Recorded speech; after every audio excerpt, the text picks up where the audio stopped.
우리가 다 읽진 않습니다만 27절에 보니까 야곱아 어찌하여 내가 말하며 이스라엘아 내가 이르기를 내 길은 여호와께 숨겨졌으며 내 송사는 네 하나님에게서 벗어난다 하느냐. 한마디로 말하면은 왜 응답받지 못하고 있느냐 이 말이죠. 야곱 이스라엘 똑같은 이름입니다. 그래서 오늘 야곱아 이스라엘아, 우리 과거가 야곱이었습니다. 이제는 이스라엘의 축복 속에 들어오게 되어졌습니다. 누구니 예수를 주라고 고백하고 그리스도로 고백하면 아브라함의 자손이요 또 언약의 반열 속에 들어온 것을 우리는 잘 알고 있습니다. 오늘 신앙생활 이렇게 기도 제목이, 말씀 제목이 나와 있는데요. 신앙생활과 굉장히 비슷하면서 신앙생활 아닌 게 있습니다. 그게 종교생활입니다. 오랫동안 아마 교회 다닐 분들은 종교생활이 뭔지 금방 이해되어질 겁니다. 구원의 확신 없이 또 참된 기도 응답 없이 틀린 전도를 가지고 발버둥 치는 거, 살아보려고 애쓰는 거, 그게 사실은 종교생활이죠. 요한복음 3장에 보면 니고데모 있지 않습니까? 낮에는 못 찾아왔습니다. 밤에 예수님께 찾아왔습니다. 예수님 듣기 좋은 말 하죠. 하나님께로부터 오신 선생이 아니면 이런 일을 할 수 없습니다. 근데 우리 주님은 거기에 대해서 가타부타 전혀 대답하지 않고 다른 말 하십니다. 물과 성령으로 거듭나지 아니하면 네가 하나님 나라 들어갈 수 없다. 쉽게 말하면 니고데모는 유대인이고 유대교 종교생활하는 사람이었죠. 하나님 살아계신 건 알았지만 구원의 축복, 구원의 확신, 내세에 대한 확신 전혀 없었습니다. 그 니고데모에게 주님이 정확하게 답을 주는 거 보세요. 물과 성령으로 거듭나지 아니하면. 그러니까 또 니고데모 또 엉뚱한 말 하지요. 거듭나야 다시 두 번 태어난단 말이 거듭나는 거잖아요. 내가 이미 한번 어머니 몸에서 태어난, 내가 그럼 어머니 모태에 다시 들어갔다 나와야 됩니까? 이렇게 질문합니다. 사내들인 공회원 같으면 유대인들 중에서는 최고의 지도자입니다. 지금으로 말하면 최소한 시의원이고 더 정확히 말하면 거의 국회의원급에 당하는 그러한 아주 뛰어난 지도자거든요. 그 지도자가 한다는 말이 내가 어머니 뱃속에 두 번 들어갔다가 나와야 되냐 이 말. 거듭난다는 말이 뭔 말입니까? 두 번 태어난다는 말은 맞습니다. 육신은 부모의 몸을 통해서 한번 태어나지만 물과 성령으로. 많은 신학자들이 거기서 말하는 물을 세례를 의미한다고 해요. 원래 세례는 사실 우리가 좀 침례교가 아니다 보니까 세례 받을 때 여기 손에 묻혀가지고 목사가 이렇게 이마에다가 올리지만 저는 가능하면 많이 올립니다만은 그래봐야 얼마나 하는 공부밖에 못 하잖아요. 원래는 침례가 맞아요. 왜냐하면 세례의 뜻 자체가 죄 용서 받는다, 죄 씻음 받는다 그런 뜻이잖아요. 그러면 물속에 들어갈 때 죄인이었던 내 옛사람이 죽는 걸 의미하거든요. 들어가는 건 죽는 거예요. 그리고 다시 물 위로 올라올 때는 새로 태어나는 거예요. 그걸 세례의 의미거든요. 물과 성령으로. 그래서 예수를 나의 주로 고백하고 영접하면 성령이 내 안에 들어오시잖아요. 그걸 진짜 거듭난다고 하는 거거든요. 근데 니고데모는 전혀 그 복음에 대해서 알지를 못했습니다.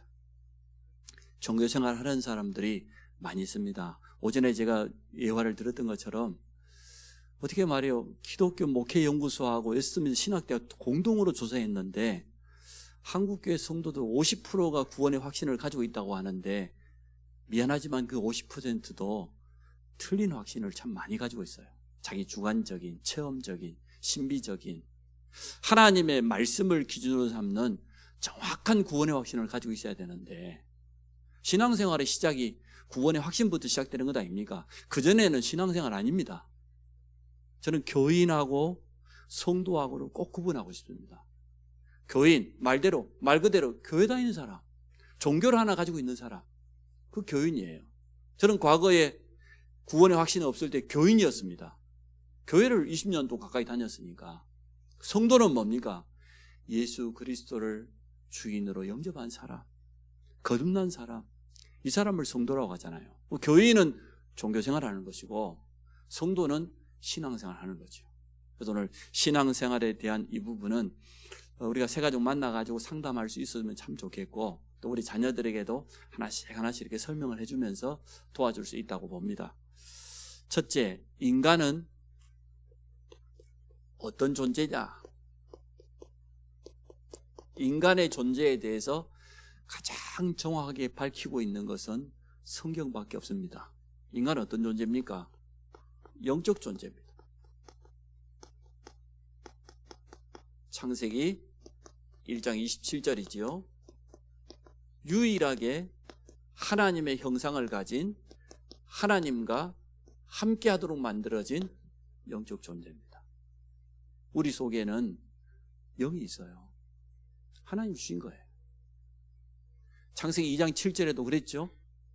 생명, 우리 안에 하나님의 영을 불어넣으니까 살아있는 생명이 되었다. 그리고 우리 인간은 창세기 1장 28절 하나님과 함께할 때 진정한 참된 축복 누리게 되어 있습니다. 온 땅을 정복하고 차지하고 다스리는. 성경은 우리 인간에 대해서 복잡하게 설명하지 않았습니다. 물론 좀 더 자세하게 흙으로 몸을 짓고 그 속에 영을 불어넣었다고 되어 있는데, 인간은 육신도 가지고 있고 정신세계도 가지고 있습니다. 그러나 가장 근본적으로는 하나님과 함께하도록 만들어진 영혼을 가진 영적 존재다. 하나님과 함께할 때 이 땅에서 참된 행복을 누리게 돼 있다. 이걸 다른 말로 하니까 예수 생명, 또 다른 말로 예수 능력, 이렇게 표현하더라고요. 저는 참 맞는 표현이라고 봅니다. 창세기 3장 이후에 모든 인간은 하나님을 떠나 있기 때문에 하나님 형상 잃어버렸어요. 영이 죽어버렸어요. 생명이 필요해요. 우리의 영을 살릴 수 있는 이름은 오직 예수밖에 없습니다.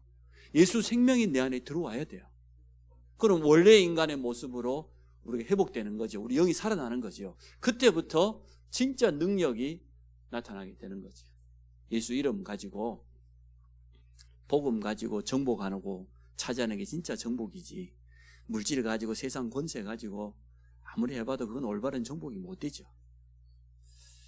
자, 그 밑에 보니까 인간은 영적 존재란 이 사실을 모르면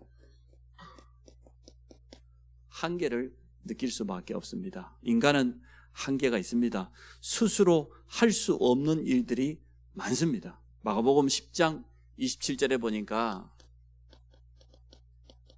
사람으로서는 할 수 없는 게 더 많아요. 가능보다 불가능이 더 많습니다. 우리가 알고 있는 지식보다 모르고 있는 사실이 훨씬 더 많습니다. 하나님으로는 못하는 게 없잖아요. 하나님은 전능자인데. 근데 우리 인간은 하나님의 형상을 회복했지만 여전히 불가능과 무능이 더 많습니다. 할 수 없는 게 더 많습니다. 가장 중요한 사실 잘 모르는 거 참 많습니다. 그 말은 무슨 말입니까? 우리에게는 하나님의 도우심과 하나님의 지혜가 필요하다, 그 말이겠죠. 해결할 수 없는 근본 문제와 근본 문제의 결과가 있습니다. 사실 이 창세기 3장 문제가 우리가 예수를 영접하는 순간 빠져나왔지만, 그러나 그 영향은 남아있어요. 그렇지 않습니까? 그리고 구원받았다고 해서 그 순간 창세기 3장에 시작된 사단의 12가지 전략에서 완전하게 온전히 빠져나왔냐? 영적으로는 빠져나왔는데 사실은 그 영향이 우리 삶 가운데 여러 가지 모양으로 나타나게 되어 있습니다. 이때부터 사단은 12가지 전략 가지고 우리를 공격하죠. 창세기 3장 하나님 중심이 아닌 나 중심. 창세기 6장 네피림입니다. 창세기 11장에 보면은 완전 바벨탑이죠. 세상 성공을 향하여서. 거기에다가 어쩔 수 없이 우상 숭배할 수밖에, 종교를 의지할 수밖에 없으니까 불신 상태 가운데 빠질 수밖에 없죠. 그래서 우리 인간은 의지할 대상이 아니고 사실은 보호받아야 될 대상이고, 우리의 기도의 대상이고, 우리의 전도의 대상이고, 우리 중보 기도에 대상자라고 말할 수 있겠죠. 도울 힘이 없는 인간을 의지해서는 안 됩니다. 시편 오늘 여기 나와있죠. 146편 3절 4절 보니까 저 세상에서 귀하다고 하는 귀인들도 의지하지 마라. 아주 능력이 있다고 하는 그 사람들도 의지하지 마라. 또 도울 힘이 없는 인생은 더더욱 의지하지 마라. 야곱의 하나님이 자기의 도움으로 삼아라. 그리 말해요. 야곱을 도왔던 하나님, 야곱의 실수도 많고 허물도 많았는데 그러한 야곱을 끝끝내 이스라엘로 바꾸셨던 그 하나님을 의지해라고 했어요. 시편 기자가 말하는 내용이 그렇습니다. 하나님께 자기 소망을 두는 자가 복이 있다. 이 표현을 참 잘했죠. 야곱의 하나님을 의지하고 하나님께 참된 소망을 두고 그렇게 살아라. 사람 의지했다가 실망하고 상처받고 배신당하고 얼마나 많습니까? 사람은 다 부족합니다. 누구나 다 허물이 있고 단점 말할 것도 없죠. 실수 있고 쉽게 말하면 부족하다죠. 부족한 인생입니다. 요한복음 2장에 있는 가나의 혼인잔치와 같습니다. 이스라엘은 워낙 혼인잔치를 중요하게 생각하다 보니까 3일씩 일주일씩 그렇게 한다고 그래요. 잔치를 보니까. 그러면 그 오랜 기간 동안 잔치를 하려면 얼마나 미리부터 준비를 했겠습니까? 포도주가 하루아침에 만들어지는 건 아니잖아요. 그럼 그 결혼잔치를 위해서 포도주를 미리부터 다 준비했겠죠. 그것도 예수님 친척집에서 했으니까. 예수님이 첫 번째 기적을 일으킨 게 가나의 혼인잔치입니다. 예수님은 자기 자신을 위해서 기적을 일으키지 않았습니다. 십자가에서 내려오시면 되는데 참 하나님이시기 때문에 자기 자신을 위해서 기적 베푸지 않았어요. 첫 기적이 가나의 혼인잔치인데 예수님 어머니가 말하잖아요. 이 집에 혼인집에 지금 포도주가 떨어져. 그때 예수님 말, 나와 무슨 상관이 있습니까? 나의 때가 아직 이르지 않았습니다. 그런데도 마리아는 예수님이 누군지 알잖아요. 이미 천사장에 와가지고 자기 소식 전해줘요. 동정녀이 탄생할 그 주인공이라는 걸 말해줬기 때문에 마리아가 종들을 불러고 말하지 않습니까? 무엇이든지 시키는 대로 해라. 그리스도가 주인되지 않으면 우리 인생은 늘 한계예요. 그래서 종들이 참 잘했죠. 시키는 대로 했어요. 이스라엘 나라는 완전 사막이기 때문에 보통 신발 신을 수가 없죠. 우리로 말하면 샌들 비슷한 슬리퍼 비슷한 걸 신고 다니니까 모든 집에는 어느 정도 규모가 있는 집에는 들어오면은 손님이 오면은 발을 씻을 수 있는 이 항아리에 돌 항아리에 물이 언제나 채워져 있어요. 그리고 진짜 부잣집에는 귀한 손님이 오면 그 손님의 발을 씻어주는 노예를 갖다가 세종노라고 합니다. 세종노가 늘 기다리고 있어요. 타올 들고. 그 돌 항아리입니다. 그걸 돌 항아리 6개에다가 예수님 물을 갖다 채우라고 그러죠. 채웠습니다. 시킨 대로 했어요. 떠다가 연회장에 갖다 줘라. 또 종들이 그 물 그대로 떠가지고 갖다 줬어요. 그런데 물이 변하여서 포도주가 되어졌습니다. 뭘 의미합니까? 우리 인생의 주인이 그리스도가 되어지면 고난도 문제도 변하여서 얼마든지 응답될 수 있다. 축복으로 바뀔 수 있다. 여러분 믿으시기 바랍니다. 그 결혼집에 우리 주님이 손님으로만 계속 앉아 있으면 결혼 잔치 끝날 때까지 그냥 대우만 받고 와요. 많은 분들이 예수님을 그렇게 모시고 사니라고 얼마나 고생이 많은지 몰라요. 주님은 손님인데 그 귀한 분인데 이래가지고 일평생 예수님 얻고 다니라고 죽으나 사나 고생하고 사는 여러분 예수 그리스도가 여러분의 인생의 주인 되시기 바랍니다. 주인한테 맡겨야지 손님한테 맡깁니까 여러분? 손님은 대우만 받아야 돼요. 그러나 주인은 모든 걸 다 책임집니다. 내 인생의 한계를 뛰어넘는 방법 그리스도가 나의 주인. 우리가 의지할 대상은 오직 참 하나님 예수 그리스도 한 분밖에 없는 줄 믿습니다. 이게 신앙생활이란 말이 쉽게 말하면. 자, 아무것도 할 수 없는 존재라고 그랬죠. 요한복음 15장에 보니까 참 잘 표현했어요. 요한복음 15장은 포도나무 비유 아닙니까? 포도나무가 자라는데 가지가 줄기에만 붙어 있으면 가만히 있어도 봄이 되면 물이 올라오고 새싹이 나고 시간 지나면 어떻게 꽃이 피고 나중에는 열매 맺고 간단한 방법.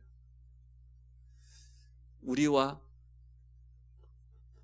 또 나와 그리스도와의 관계죠. 때가 되면 열매 맺게 되어 있습니다. 붙어 있기만 하면. 열매 맺지 않는 가지는 잘리워서 불에 던져진다 그랬잖아요. 그게 요한복음 15장입니다. 자, 두 번째입니다. 인간이 누군지를 바로 알아야 올바른 신앙생활을 할 수 있다는 거죠. 자, 이제부터 올바른 신앙생활을 시작합시다. 올바른 신앙은 첫째, 올바른 믿음으로부터 시작됩니다. 갈라디아서에 보면 나와 있죠. 행위여서 난 것이 아니다. 율법의 행위를 지킴으로 말미암아 구원받는 게 아니고 오직 예수 그리스도를 믿음으로 말미암는 구원이라고 말했어요. 갈라디아서 그래서 딱 요약하기를 이신 믿음으로 말미암아 칭의 의롭다 칭한다. 믿음으로 말미암아만 의롭게 되지 우리 인간의 행위로 율법을 지킴으로 말미암아서 그 어떤 규례를 지킨다 그걸로 의롭게 되지 못한다. 율법이 필요 없다가 아니고. 자, 올바른 믿음이 신앙생활의 시작인데요. 요한복음 14장에는 우리가 가져야 될 믿음의 내용이 분명히 설명되어 있습니다. 근심하지 말아라 해놓고 근심하지 말아야 될 이유를 설명했어요. 어떤 믿음을 하나님을 믿으니 또 나를 믿으니 우리 주님 말씀에 그리스도를 믿으니 내가 가서 너희를 위해서 뭘 예비해요? 영원한 처소를 예비한다. 내세가 보장되어 있기 때문에 여러분 그 믿음 가지시기 바랍니다. 이 땅에다만 소망 두고 살아가면 못 살아요. 스트레스 받고 힘들어요. 그런다고 해도 반대로 옛날 우리 과거에 잘 믿는다고 하는 분들은 이렇게 생각했어요. 신앙생활은 이 땅에서 고생하고 저 천국 가서 보상받는 것이다. 이렇게 생각했어요. 그러니까 막 내가 좀 고생하고 어려움 당하는 건 뭐 당연하다. 참 좋은 신앙 같지만 그렇지 않습니다. 사실 이 땅에서도 천국 배경을 누리다가 영원한 내세로 들어가는 줄 믿습니다. 우리의 배경이 있다. 영원한 참된 소망, 내세가 준비되어 있다. 요한 14절에 말해요. 내 이름으로 기도하면 내가 시행하여. 기도 응답 받는 믿음. 16절에 보니까 보혜사 성령으로 영원토록 함께. 26절에 보니까 우리를 가르치시고 생각 인도하시고 어느 정도입니까? 세상이 줄 수 없는 참된 평안 가운데로. 우리 믿음의 내용을 요한 14장에 너무나 잘 설명했어요. 근심하지 말아라 해놓고 이러한 믿음을 가지라는 거죠. 야고보서 2장 19절에도 같은 내용입니다. 예수 그리스도를 전적으로 믿어야 된다 그랬죠. 참 요한복음 11장 26절 살아서 믿는 자 영원히 죽지 않는다. 의심 많은 도마 보십시오. 부활하신 주님이 제자들에게 나타났습니다. 근데 그 자리에 도마가 없었어요. 제자들이 말했을 것 아닙니까? 도마에게 예수님 부활하셨다. 약속하신 대로. 근데 도마는 이 부활이 믿어지지 않았습니다. 나는 못 믿겠다는 거죠. 내가 그 못자국 났던 그 두 손 또 창에 찔렸던 그 옆구리 만져보지 않고 어떻게 믿을 수 있겠냐 말이에요. 그 말이 끝나자마자 주님 찾아오셨잖아요. 도마에게도 손을 내밀었어. 네 손을 내밀어 나를 만져봐라. 응? 내 못자국 난 손, 내 옆구리 창자국 만져봐라. 도마가 아마 안 만졌을 것 같아요. 못 만졌을 것 같아. 응? 너는 나를 보고 그거 믿냐? 보고 만진 거로 보지 않고 믿는 자가 복되다 그랬습니다. 그래서 우리는 사실 이 부활을 우리가 봤습니까? 그 자리에 있었습니까, 여러분? 부활하신 주님 만났습니까? 그건 아멘 해야지. 부활하신 주님 만났잖아요, 영으로. 초대교회처럼 예수님 십자가 달릴 때 그 밑에 뭐 여러분 있었습니까? 뭐 돌을 굴려내고 뭐 어디 뭐 향유를 바르러 갔습니까? 여자분들. 여러분 향수만 뿌렸지. 근데 어쨌든 예수님이 죽으시고 부활했다는 이 사실을 믿는, 이게 신앙생활의 시작이지. 그리스도의 사실 십자가의 복음의 정수가 이것 아닙니까? 죽으심과 부활. 하나님의 말씀을 전적으로 믿어야 됩니다. 그래서 사도행전 27장의 바울입니다. 뭐라고 했습니까? 나는 내게 말씀하신 그대로 되리라고 하나님을 믿노라.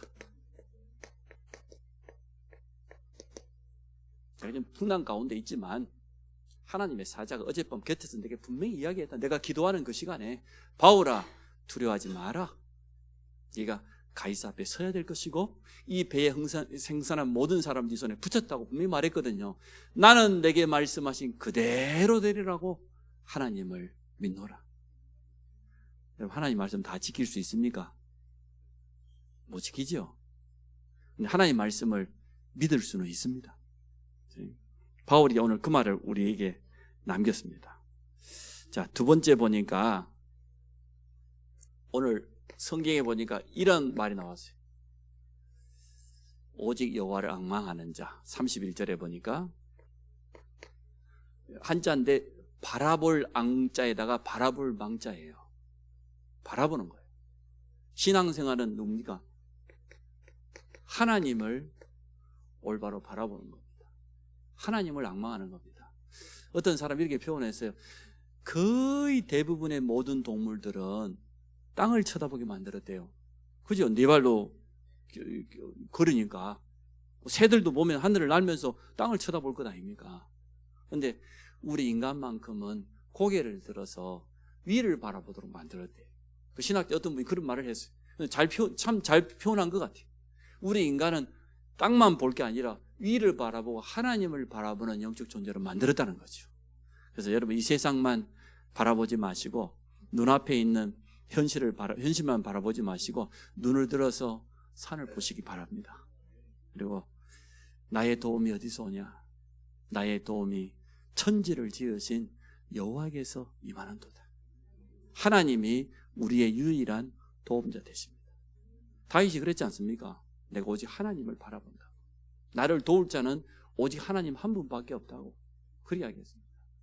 믿음의 사람들이 하나같이 그래 고백했습니다. 하나님 없이 살아가는 인생은 하루살이 인생과 같습니다. 시편 51편 6절에 하늘을 바라보라는 거예요. 하나님을 바라보라는 거죠.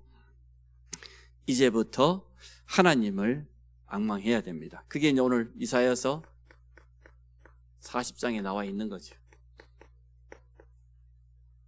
우리가 읽었던 본문입니다. 피곤한 자에게는 능력을 주시며 무능한 자에게는 힘을 더하시나니 소년이라도 피곤하고 곤며 장자에 넘어 쓰러지되 오직입니다.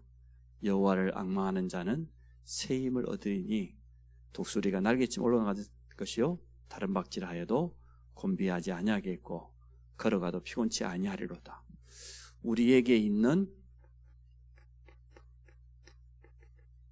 무능력,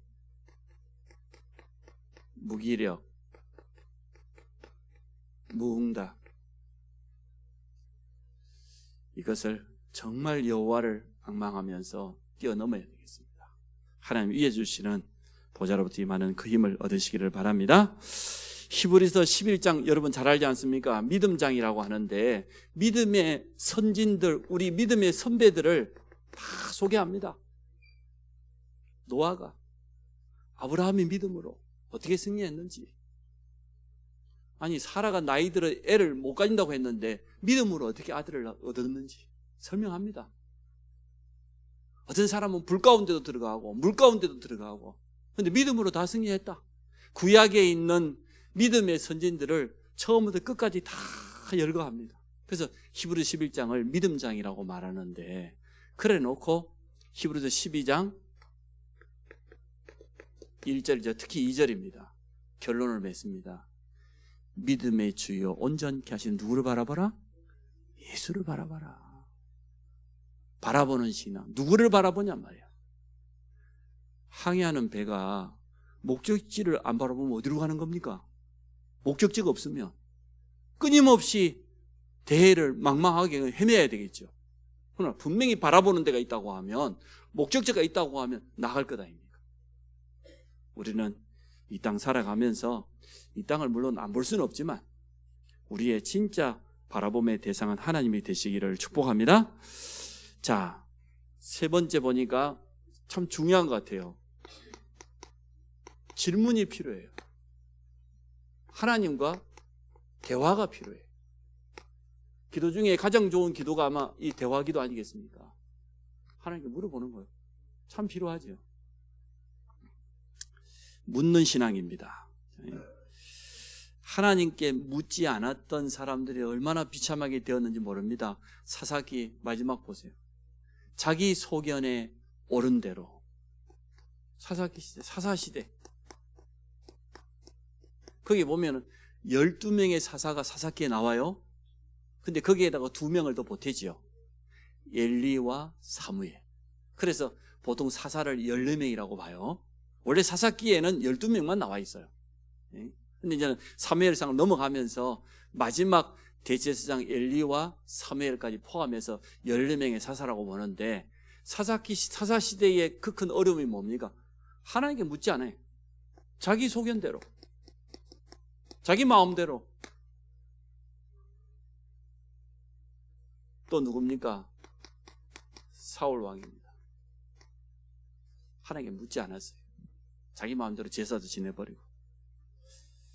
그러나 사무엘하 5장에 보면 다윗이 블레셋이 쳐들어왔는데 묻습니다. 하나님, 내가 저 블레셋과 전쟁에 나아갈까요? 올라갈까요? 묻습니다. 하나님이 올라가라고 대답해 주시니까 올라갔어요. 근데 결국 24절에 보면 여호와가 너보다 앞서 나아가서 블레셋 군대를 치리라. 다윗이 여호와의 명령대로 행하였더라. 여러분, 하나님께 물으면 답이 옵니다.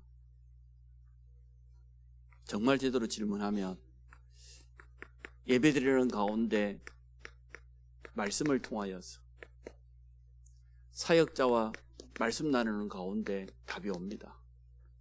정말 기도 속에서 깊은 집중 속에 들어가면 우리 신앙의 양심에 하나님은 분명히 응답하겠다. 살아계신 하나님이신데 하나님이 자기 백성, 자기 자녀를 내버려 두겠습니까? 우리를 고아처럼 내버려 두지 않는다고 그랬잖아요. 자, 그 밑에 마지막으로 신앙생활을 방해물이 있다. 영적 싸움이 필요하다는 거죠.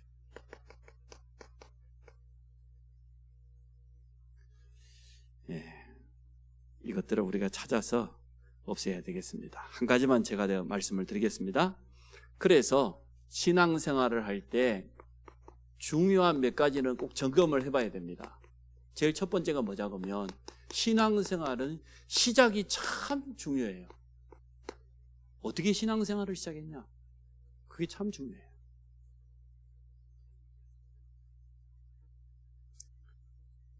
여기서부터 시작이 돼야 되는데 올바른 구원관, 그리고 확신, 감사, 감격 이렇게 시작해야 되는데 틀린 구원관들이 너무나 많고요. 너무나 자기 주관적이고 자기 체험적인 그런 구원관 가진 사람들이 너무나 많습니다. 오직 예수로 이렇게 답을 내야 되는데 이게 진짜 올바른 신앙생활의 시작입니다. 또 중요한 게 뭐냐 그러면 이 사람을 인도한 사람이 누구냐? 인도자의 신앙 색깔이 진짜 중요합니다. 율법주의자 만나가지고 교회 오기 시작하면요, 율법부터 배웁니다. 율법의 눈을 가지고 모든 걸 봐요. 또 불건전 신비주의자 통해서 신앙생활하면 기도도 그렇게 배워가지고요, 어디 가서 뭐 문제만 생기면 짐 싸가지고 어디 기도원 다니고, 그 자체가 나쁜 건 아닌데 정말 정확하게 언약 붙잡고 기도하기 시작해야 되는데 그렇지를 못해요. 또 종교생활을 배워놓으면 교회 열심히 다니면 또 좀 더 뛰어넘으면 착하게 살면, 바르게 살면, 인격적으로 살면 인격적으로 살지 말란 말은 아니지요. 그러나 우리가 인격적으로 살기에 예수 믿습니까? 그렇지 않지 않습니까? 또 기복주의자 만나놓으면요, 일단 응답 받아야 된대. 복 받아야 된대. 복의 기준이 뭔데? 우리 주님은 마태복음 5장부터 해가지고 싹 바꿔버렸잖아요. 뭐가 복인데 도대체? 팔복에 보면은 어디 그게 복이라고 말했습니까? 단 하나도 그거 복이라고 말한 적 없어요. 애통하는 자가 복이 있다는데, 마음이 청결한 자가 복이 있다는데, 궁일이 여기는 자가 복이 있다고 그랬는데, 우리 주님이 첫 마디예요. 산상수훈에 틀린 복에 대한 개념. 자기 뜻대로 이루어지면은 성령인도 받았다 그러고, 자기 마음에 안 들면 성령인도 못 받았다 그러고, 그게 성령인도입니까? 그러니까 사역자가 말 한마디 한마디 해주고 보여주는 게 너무너무 중요한데, 사역자 따라갑니다. 인도자 따라갑니다. 다락방 안에 또 인도자마다 색깔이 다 달라요. 그렇지 않습니까? 이 부분을 좀 강조하는 사람이 있고 이 부분을 강조하는 사람이 있단 말이죠. 그래서 신앙생활은 시작이 참 중요하고 인도자가 참 중요합니다.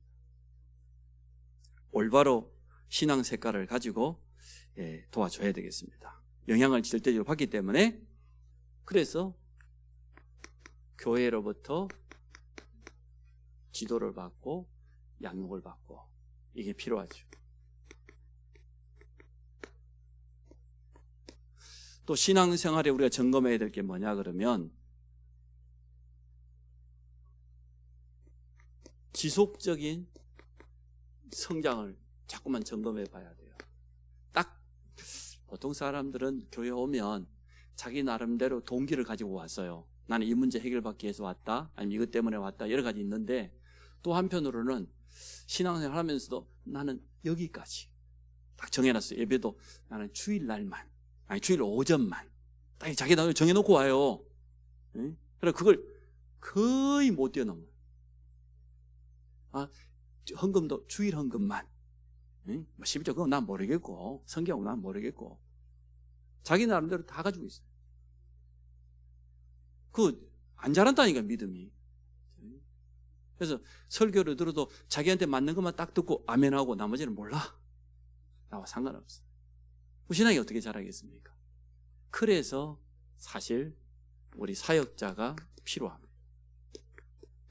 이 부분을 참 은혜스러우면서도 지혜로우면서도 모델로 보여줘요. 렘넌트가 됐던 우리 새 가족이 됐던, 무조건 해라 말아라 그렇게 말하고는 안 되거든요.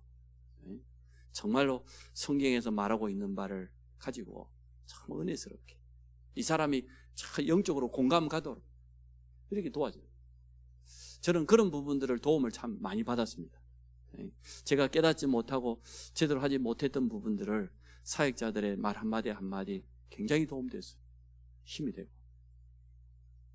이렇게 우리가 좀 몇 가지는 점검을 해줘야 됩니다. 그래서 오전에 말씀드렸듯이 올바른 신앙생활의 모습이 뭐냐, 이겁니다. 사도의 가르침을 받아 예배, 그리고 서로 교제하며, 이게 이제는 사실 교회 생활 아닙니까? 성도들과의 관계죠. 떡을 떼며 오로지 기도하기에 힘씁니다. 그랬더니 날마다의 축복이 찾아왔어요. 주께서 구원받은 사람을 날마다 더하게 하시니라. 그래서 교회관, 예배관 이런 것들 몇 가지는 가르쳐 줘야 됩니다. 또 어떻게 기도해야 될 것인지 이런 부분들을 좀 기본적인 것들을 도와줘야 되겠습니다. 그래서 좀 지속적인 성장을 위해서 우리가 관심을 가져야 되겠습니다. 성경 구절 하나 적어 볼게요. 에베소서 4장 13절입니다. 우리가 다 하나님의 아들을 믿는 것과 아는 일에 하나가 되어 온전한 사람을 이루어 그리스도의 장성한 분량에까지 이르. 결국 우리 신앙생활의 최종 목표는 그리스도를 본받는 겁니다. 토마스 아켄페스라고 하는 신학자가 썼어요. 책을 그리스도를 본받아. 그래서 근데 책이 좀 너무 두껍고 좀 신학적인 용어들이 많이 들어서 좀 어렵긴 하더라고. 근데 제목은 참 마음에 들어요. 그리스도를 본받아. 우리의 궁극적인 신앙생활의 목표는 뭐냐? 목사를 닮는 것도 아니에요. 장로를 닮는 것도 아니에요. 그리스도를 본받아. 우리의 진짜 성화, 영화의 목표는 뭐냐? 그리스도를 본받아 가는 겁니다. 우리가 뭐 1000분의 1이나 10,000분의 1이나 본받겠습니까마는, 그러나 모델은 예수 그리스도입니다. 우리 주 예수 그리스도를 바라보자. 믿음의 주에 온전케 하신단 말이에요. 그분이. 이렇게 되시기를 바랍니다. 그래서 신앙생활이 한마디로 어떻게 설명하겠습니까마는, 그러나 분명한 것은 우리에게는 모델이 있다. 그분을 본받아서 이 땅에서 신앙생활에 참된 축복을 여러분 누리시고, 또 우리 자녀들 후대들에게 이런 축복을 전달해 주시기 바랍니다. 새 가족이 오면 어떻게 신앙생활 해야 될지 몰라요. 얼마나 답답하겠습니까? 궁금한 게 얼마나 많겠습니까? 사역자들이 미리 하나씩 정말로 은혜스럽게 성경적으로, 그리고 참 지혜롭게 내 삶의 증거를 가지고 도와주시기를 주의 이름으로 축복합니다. 하나님, 우리 모든 성도들이 신앙생활에 승리케 하여 주옵소서. 성령의 가장 세밀한 인도받기를 원합니다. 그래서 우리를 통하여서 또 다른 예수 그리스도의 제자가 일어나는 이러한 축복을 누리게 하여 주옵소서. 예수 그리스도 이름으로 기도합니다. 아멘.